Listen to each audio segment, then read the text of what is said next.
Hey everybody, welcome back to another review of Married at First Sight. This is season 14, episode 3. We're still doing the weddings. I think we had the last two weddings knocked out this episode. That's about it. Nothing much is going on. It's just the wedding day stuff. So let's go and get these last two couples knocked out and get this over with. It's going to be a long 4, 5 months, whatever they doing. Good Lord. However long this damn season is, it's like 13 episodes, 14 episodes, something like. I think last season was no, like 18 episodes. Oh my god, it's gonna be like 4 months if they do every week. Woo, woo. As always, it's your boy Big James, the Big Eye himself, and let's get into it. Our first couple we're gonna do is Steve and Noi. They had their wedding. They hadn't had their wedding yet. This was cute and adorable. Steve is a very good-looking man. Noi is a very cute woman. And she was nervous. He was nervous. The same old, same old. Uh, it wasn't too much. They were the first couple to have all their parents there. I don't think anyone else had all their parents there.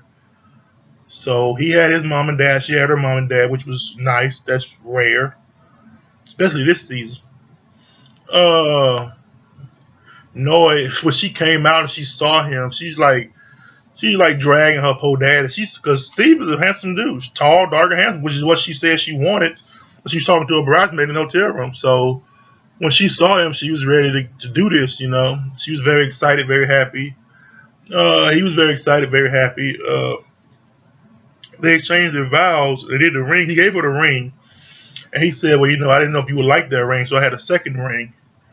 And I was like, "Damn, Steve got another ring." And he reached into his jacket. He pulled out a ring pop. Like, here's another ring. If you don't want that with it, she was like, "Shit, I'll take that ring too." That was cute. That was funny. Steve seems like he's very personable. Like he's very easy to get along with. He seems like he's a very nice person too. Uh, his family is kind of weird. Well, not his family. Like it's just like his brother. One of his brothers and one of her brothers were very eccentric. uh, I think it was her brother. They had like the orange hair. Or was it his brother? I can't remember whose brother it was. But anyway, I think it was her brother. It doesn't matter. Uh, yeah, it was cute. It was really watching them. She had some what did she say? They're from Laos, so she's Laotian, and from Laos. The bride and groom had to wear matching colors, so she had on her stuff, and she got some kind of red sash for him to wear. And he was very happy to wear it. He's like, "Oh yeah, sure, I'll do whatever."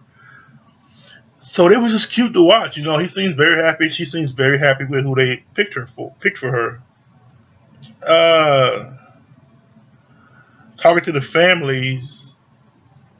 Well, no, because they had they were saying the vows, and the preacher was reading off what her family talking about her alter ego. The alter ego stuff, I understand why people say it because it sounds cute, but it's really not cute.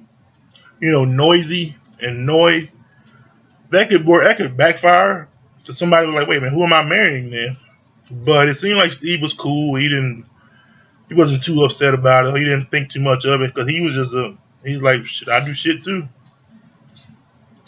And I thought him not having a job would bother her, but she seemed like she was like, you know, because I remember in previous episodes she was saying one of the things she wanted in a man was stability, and she even put out I can't remember how much she actually wanted her husband to make. Like she had a number amount. I can't remember what the number was, which is tacky, but that's how she felt. So she wanted someone with a good job that was stable and all that. And Steve is none of that. But she said he doesn't seem like he's down bad. He seems like he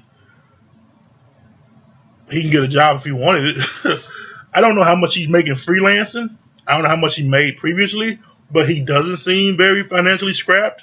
His family doesn't act like he's in a real bad situation, and he just it seems like him not him just wheeling and dealing freely is working out very well for him. But he does say he wants to get a regular job. But I don't think it's that big of a concern to him or Noy right now.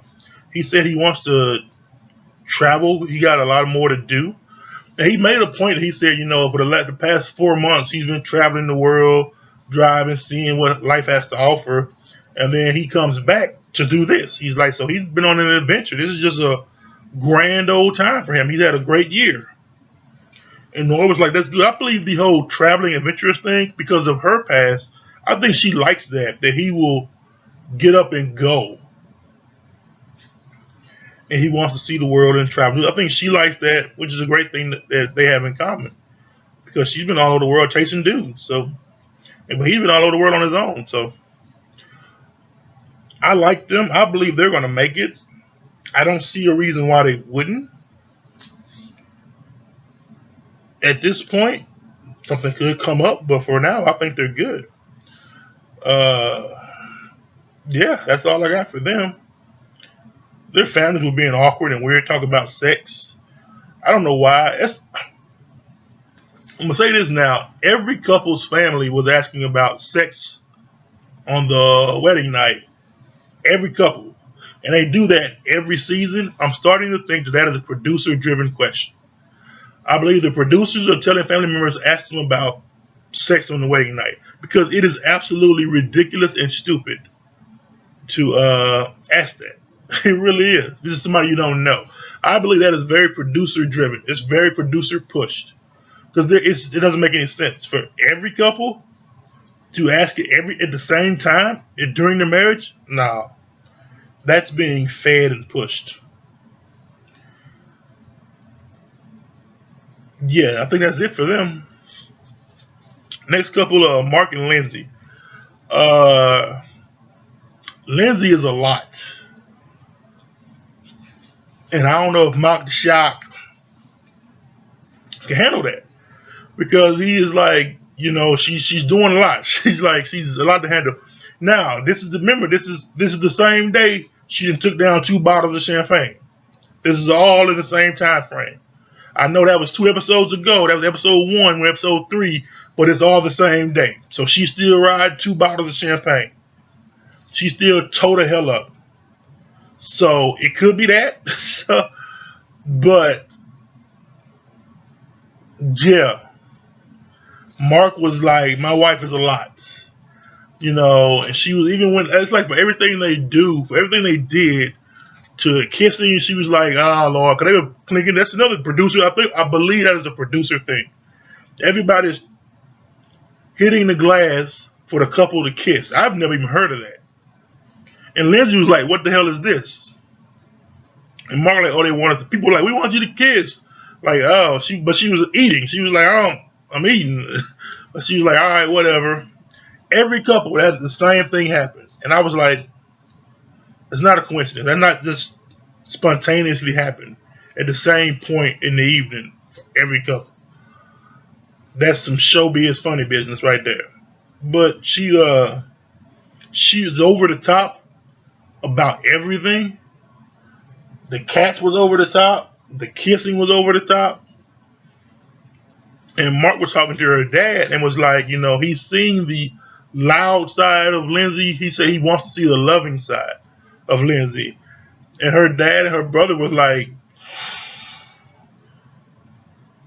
the loud side is the most dominant side, but there is a caring side there. Like, she is full of love. She does care. But they were kind of like holding back. Like, but I think the loud side of Lindsay is the dominating side of Lindsay. The loud, over the top, just the showy Lindsay. I believe that is the biggest Lindsay. So I don't know how that's going to go. And I think Mark, day one, is kind of getting sick of her, but this is 2 bottles Lindsay. All right. That's in my mind. I'll find out when they get done with this day. She got wasted first thing in the morning, Lindsay. So she's still riding that. I'm going to keep giving her the benefit of the doubt on that. I like them two together. I believe they'll be very loud and toxic together. and they couldn't make it. They just seemed so much like a loud, screamy Boston couple to me. So that's why I still believe they can make it. The next couple is Michael and Jasmina. Michael is still just floored at how beautiful Jasmine is because she is very much beautiful. I didn't even notice how pretty she was until episode 2 when she was walking down the aisle and he was standing there like, wow. He said it twice and I was like, why is he saying it? And I looked at her. I was like, she is fucking beautiful. She is very beautiful. She looks like she make believe, like really. And so I don't know what type of woman Michael was getting before, but I don't. Based on how he's acting, it was not women that look like Jasmina. So he is very happy with what he got. And it looks like she's taller than him, which I didn't notice either. It could be her heels, but even if it is her heels, I mean they're pretty much close to the same height. So I don't know. It probably isn't a big deal. I'm just thinking out loud. Uh, they kissed with the glass tinking thing. What else? They were talking to each other's families, and I think Jasmina was talking to Michael's sister. It was adorable. Their sister said that you notice how we're all wearing pins because their parents aren't there. And now that she's part of Michael's life, she's his wife. She gets a pin too. And Jasmina was all teary eyed, like, "Oh my goodness, y'all gonna make me cry," because it was a very beautiful statement. Like when their parents died, all they had was each other, and they became a very tight knit unit. It was always Michael and the girls. Now it's not Michael and the girls. It's Michael and his wife and the girls. So they was like, you one of the girls now. You one of us. And that pin that they gave her was to symbolize that, you're part of this group now. And it was cute. Yeah. Michael was talking to Jasmina's mother and her stepdad. And the stepdad was giving terrible advice. Her mom was giving great advice and was saying ignore what he's saying because what he's saying doesn't apply to her. What he's saying applies to me. This is what you need to do with my daughter because he was saying that just agree with it, just go along, don't even do nothing. But she was like, no, no, no, no, no. Well, my daughter, you communicate, you talk to her, you express. He is saying that that's how you deal with me. You don't deal with her the same way. I thought that was great. How everything the dad said, the stepdad said, mom was like, no, that's for me. That's advice on dating me. That's the advice from his personal experience. With her, completely different advice. I thought that was great. That's like, and I believe that. I believe that he don't know what he's talking about. He knows he's talking about dating me. Yeah. So I thought that was cute. I like Michael and Jasmina. I think one issue that came up was Michael's work schedule. He said he works Monday through Friday from 4 to about 7:30. So 4 in the morning to about 7:30, which is a lot of work. But he's a personal trainer. He has a lot of clients. He's trying to make a name for himself. So I get it. And then he said he also works sometimes Saturdays and Sundays, depending on his schedule. And Jasmina was like, that is not cool. Because when will we be together if you're working this much? And he was like, I don't know. And I understand from his point of view was that, he was single and he was starting his business. He was just working those hours because it didn't affect anybody. It was only him. And he probably wanted to do that. He had nothing else to do. So for him, it was probably just perfectly fine to just work all the time. And now it's like even you can look at him and see that he knew he had to change that. He had to change his schedule because he couldn't work like that because he had to be with his wife at some point in the day and at some point on weekends, So Jasmina was not happy with that. She was like, I need time during the day. I need time with my husband. You can't just work sun up to sundown every day of the week. and we never see each other. That yeah, she's 100% correct on that. That is an issue, but I think it's an issue they can get past. He just have to adjust his work schedule. Him being that he makes his own schedule, it should be easy. Cause and also I don't know how long his training sessions are, but that's a lot. Every day of the week, I mean Monday through Friday from 4 to 7:30, you're just seeing clients every day, and then some clients you see on weekends. Not every weekend, but some weekends you do clients too. I'm like, that's a lot. But I guess if you're starting, how long? Like if those sessions are just an hour each, that's a ton of people. That was really him not having anything to do and just saying, I'm gonna just do something during the day. I'm gonna spend all my goddamn time doing this. So, but yeah, so I'm pretty sure he could change that around. Probably have to drop some people, really, or just combine them instead of individual, like group shit. But yeah, that's my. They can make it. I see them making it. They can. It all depends. At this point, they can make it. Uh, Next couple is Katina and Olajuwon. Uh, they kissing too damn much, but Katina said she's okay with it, and Olajuwon really likes it. I think he is smitten with her too. I think he is absolutely just gobsmacked at how beautiful she is. Not only him, but his groomsmen too. Like his best man, his groomsmen, they're all his brothers. They're floored at how attractive she is. Which I didn't like. I didn't like how with Olajuwon's friend when she was talking to his friends, how they were like kind of talking bad about him. I guess they were being funny, but it seemed like they like her. And the same thing with Jasmina and Michael. It seemed like his friends like her too much to where they like you shouldn't be with him. Shit, it's right here. That's the vibe I was getting. I could be drawn. I could be looking at nothing, but it seemed like they was shooting their shots at them too. It seemed like Michael friends and brothers and stuff like, and Elijah ones especially, like they was really trying to holler at Katina. Like, he this, he that, which, that's just how I do. That's how I be, like they was trying to, because everybody was like, even because another thing I didn't like, but I get it, was he was talking about, he was drunk. He had a lot to drink, so you could tell he was nervous and liquored up. He was talking to his friends. He was like, about how beautiful she is, how fine she is. She got this small waist and all this here, man. If she want to have sex, man, we gonna do this. I'm gonna give what she want. I'm gonna flip her and turn her like all that. I get it, but he was talking to his friends about his wife like she was a chick on the street. And I don't think he should do that. I think he should have been more sensitive to the situation at hand.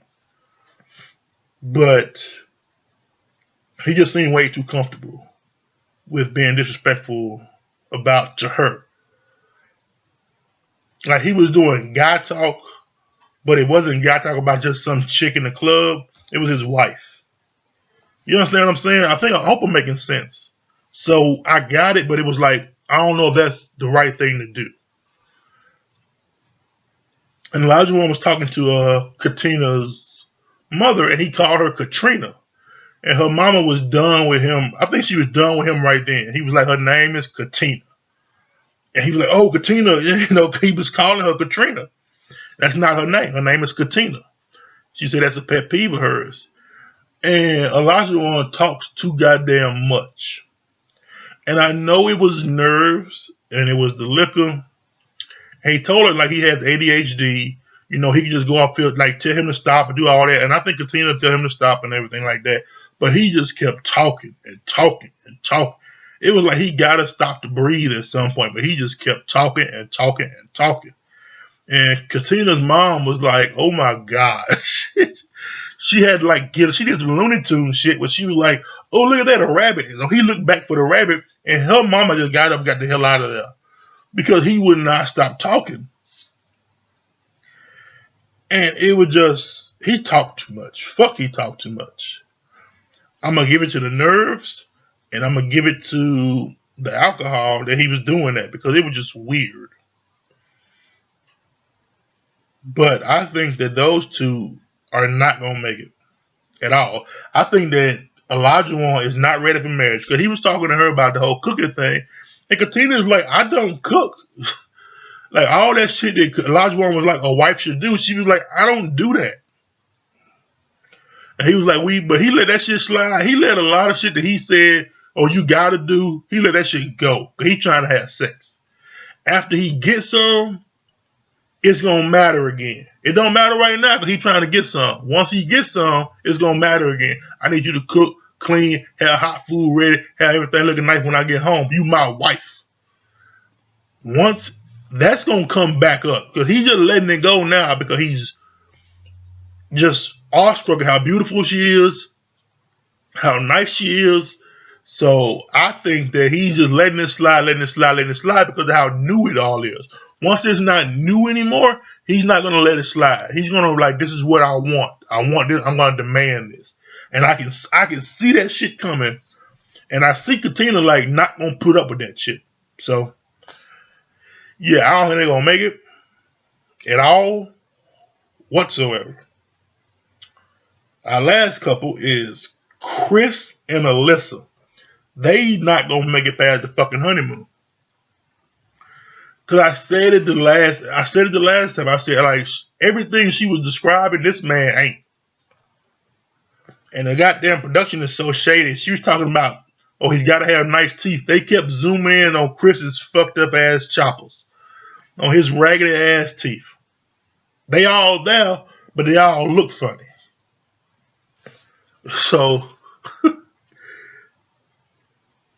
and everything that she was describing, that she told the producers or whoever that she wanted, she was describing something different last episode.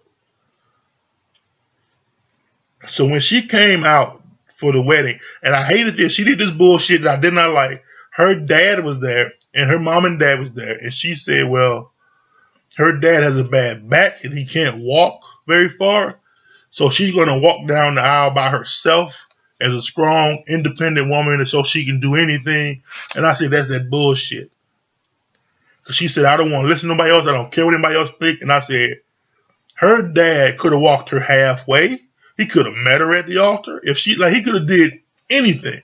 Because he was sitting there crying. Because he wanted to walk his daughter down the aisle. It didn't matter. Like, it don't fucking matter if my back hurts.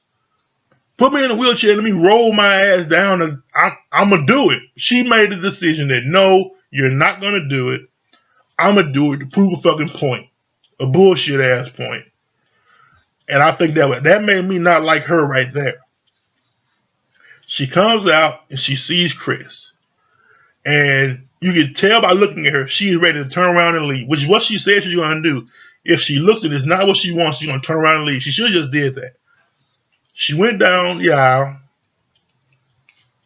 did the entire ceremony. She looked like she is not into this shit.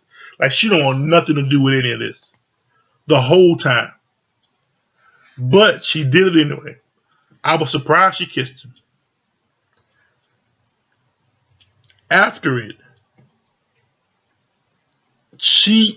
you could tell she didn't like him, didn't want him. She's talking to his friends. Well, she kissed him at the, you may now kiss the bride part. After the reception, when they were doing the tinking on the glass, she didn't want to kiss him then. She was like, well, I don't like to be touched. No, I don't want to cuddle. Do the photography, like, well, put your head on him. No, I don't do that. I don't like body contact. I don't like touching. I don't like it. If he was fine as fuck, you would like it. That's what she was like. I don't do that stuff like that. I don't cuddle.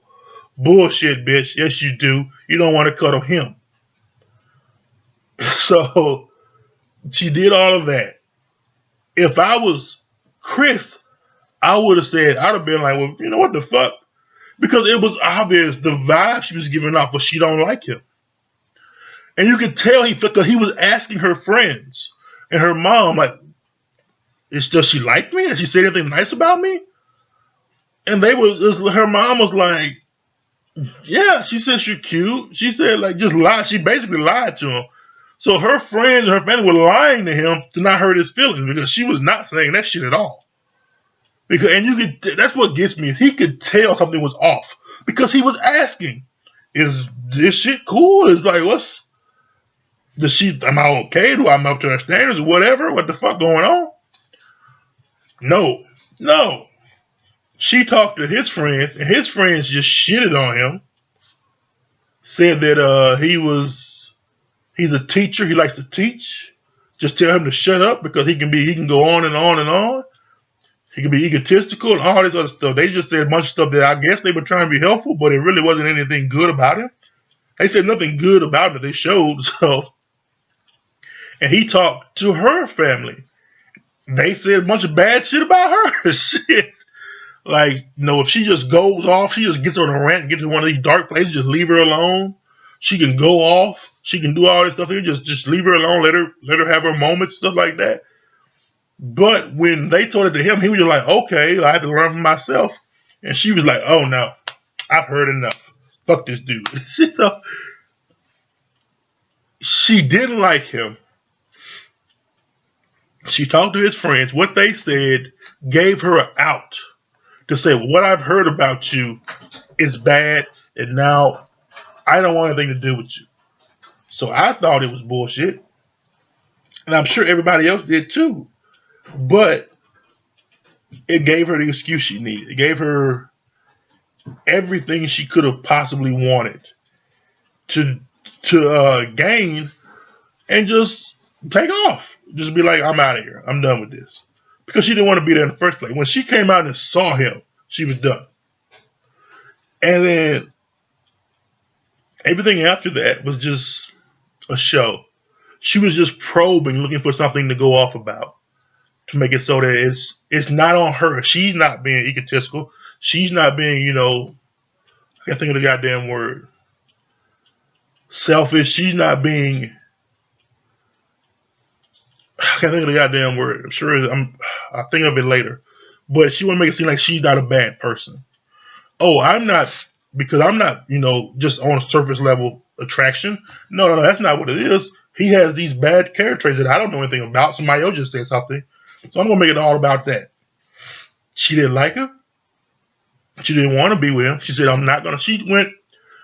She told the producers that I'm not going to sleep in the room with him, in the bed with him. And so she is just going off. She told him, she said, everything I said I wanted, he is not. He doesn't have any of the traits I asked for. None. Which is a lie. Because he has all the traits she asked for.